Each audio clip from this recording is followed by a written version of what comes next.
Well, as we continue to celebrate Black History Month, we take a look at one of the oldest neighborhoods in the San Fernando Valley region of LA. And some historians say Pacoima was the first suburban town for Black people in the country.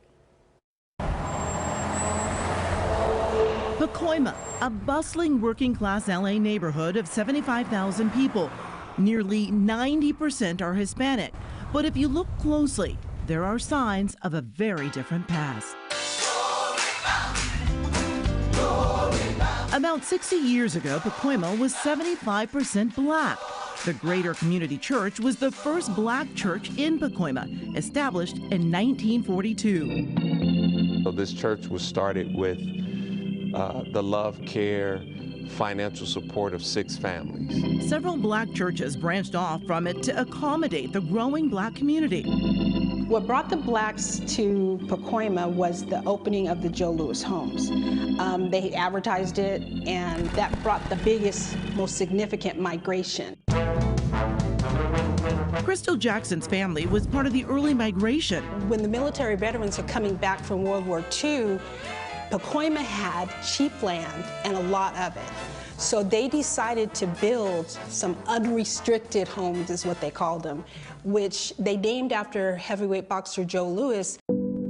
It was a dog whistle for the whites to not purchase in that area, and a bullhorn that this is for you Black people. Articles and pictures from 1951 show the Joe Louis model homes open to vets with their GI Bills, including 2 Tuskegee Airmen, Samuel Ford and Walter Hightower Thomas. Joe Louis had nothing to do with it, yes. His family said he had no real estate ventures. They didn't even know if he even got paid for licensing.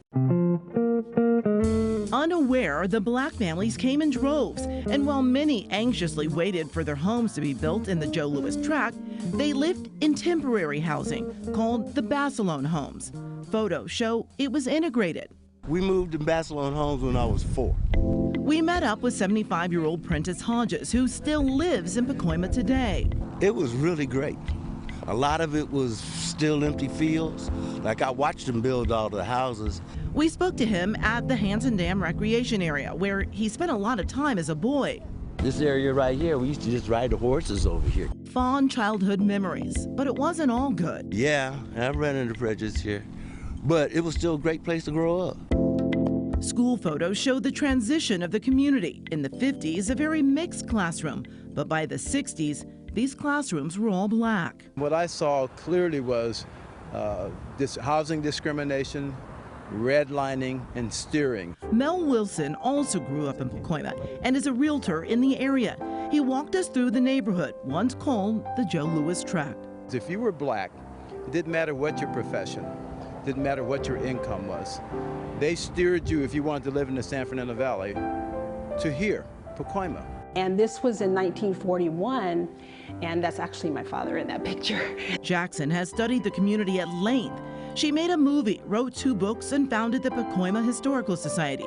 She enjoys sharing her knowledge of the community she still loves. A lot of people that live there don't know that it was once a Black community. But it didn't last long. In the 80s, the crack epidemic hit.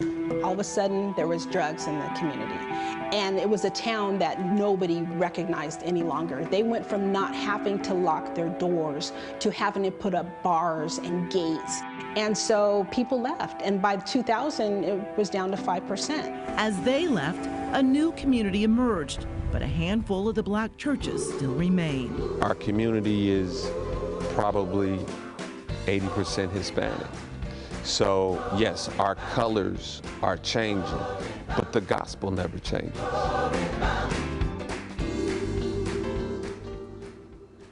It's also important to mention that many of the Black families also left the area in search of more space.